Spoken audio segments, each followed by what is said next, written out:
ನಮಸ್ಕಾರ ಸರಿತಾ ಲೈಫ್ ಸ್ಟೈಲ್ಗೆ. ಇದು ವರಮಹಾಲಕ್ಷ್ಮಿ ಅಮ್ಮನಿಗೆ ಉಡಿಸಿದ್ದಂಥ ಸ್ಯಾರಿನ ನಾನು ಗೌರಿ ಹಬ್ಬಕ್ಕೆ ರೆಡಿ ಮಾಡ್ಕೊಂಡಿದ್ದೀನಿ. ಬ್ಲೌಸ್ನ ನಾನು ಈ ಥರ ಡಿಸೈನ್ ಮಾಡಿಸ್ಕೊಂಡಿದ್ದೀನಿ. ಇನ್ನು ನಿಮಗೆ ಗೊತ್ತಿರೋ ಹಾಗೆ ನಾನು ನಂದು ಯಾವುದೇ ಸ್ಯಾರಿ ಇದ್ದರೂ ಫಾಲು ಜಿಗ್ಸಾಗು ಮತ್ತು ಕುಚ್ಚು ಹಾಕ್ಕೊಳ್ಳೋಂಗಿದ್ರೆ ಅದು ನಾನೇ ಹಾಕ್ಕೋತೀನಿ. ನನಗೆ ಬೇಬಿ ಕುಚ್ಚು ಹಾಕೋಕ್ಕಿಂತ ಕ್ರೋಶಾದಲ್ಲೇ ಚಿಕ್ಕ ಚಿಕ್ಕದಾಗಿ ಡಿಸೈನ್ನ ಮಾಡ್ಕೊಳ್ಳೋದು ತುಂಬ ಇಷ್ಟ. ನಿಮಗೆ ಕಾಣಿಸ್ತಾ ಇದೆಯಾ, ನಾನು ಎಲೆ ಥರ ಹಾಕ್ಕೊಂಡಿದ್ದೀನಿ. ಜೊತೆಗೆ ಗೋಲ್ಡನ್ದು ಬೀಡ್ಸು ಕೂಡ ನನಗೆ ಎಲೆ ಥರನೇ ಸಿಕ್ತು. ತುಂಬ ಇಷ್ಟ ಆಯಿತು.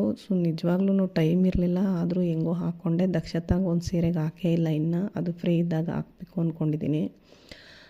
ಸ್ಯಾರಿದು ಕ್ವಾಲಿಟಿ ಅಂತೂ ತುಂಬಾ ಚೆನ್ನಾಗಿದೆ. ಕಲರ್ ಕಾಂಬಿನೇಷನ್ ಅಂತೂ ನನಗೆ ತುಂಬಾ ಇಷ್ಟ ಆಯಿತು. ಇನ್ನು ಈ ಬ್ಲೌಸಲ್ಲಿ ನಾನೇನು ಮಾಡಿದ್ದೀನಿ ಅಂದರೆ, ಕೆಳಗಡೆ ಏನು ತೋಳಿಗೆ ಬರುತ್ತೆ ಆ ಬಾರ್ಡ್ರನ್ನ ಮಧ್ಯಕ್ಕೆ ಹಾಕ್ಸಿದ್ದೀನಿ. ಬೆನ್ನಲ್ಲೂ ಅಷ್ಟೇ ಕೆಳಗಡೆ ಬರಬೇಕಾಗಿರೋ ಬಾರ್ಡ್ರನ್ನ ಈ ಥರ ಸ್ಟಿಚ್ ಮಾಡ್ಸೋಕ್ಕೆ ಹೇಳಿ ಮಾಡಿಸಿದ್ದೆ. ನಾನು ಏನು ಹೇಳಿದ್ದೆ ಅದೇ ಥರ ಹೊಲಿದು ಪೈಪಿಂಗ್ ಕೊಟ್ಟು ನೀಟಾಗಿ ಕಂಪ್ಲೀಟ್ ಮಾಡಿಕೊಟ್ಟಿದ್ದಾರೆ ಬ್ಲೌಸು.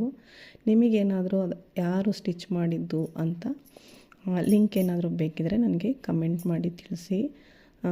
ತುಂಬಾ ಇಷ್ಟ ಆಯಿತು ಸ್ಯಾರಿ. ನಿಮಗೂ ಕಲರ್ ಹೇಗೆ ಅನ್ನಿಸ್ತು ಅಂತ ನನಗೆ ತಿಳಿಸ್ಕೊಡಿ. ಒಂದೊಂದು ಸಲ ಕ್ಯಾಶ್ ತೊಗೊಂಡೋಗಿ ಹುಡುಕಿದ್ರೂ ನಮಗೆ ಸಿಗಲ್ಲ, ಅಂಥದ್ದು ಆಕಸ್ಮಿಕವಾಗಿ ಈ ಸ್ಯಾರಿ ನನಗೆ ಸಿಕ್ತು. ಇವಾಗ ಗೌರಿ ಗುಡಿಗೆ ಹೋಗೋಕ್ಕೆ ರೆಡಿಯಾಗಿದ್ದೀನಿ. Thank you. ಲೈಕ್ ಮಾಡಿ, ಶೇರ್ ಮಾಡಿ, ಸಬ್ಸ್ಕ್ರೈಬರ್ ಆಗಿ ಪ್ಲೀಸ್.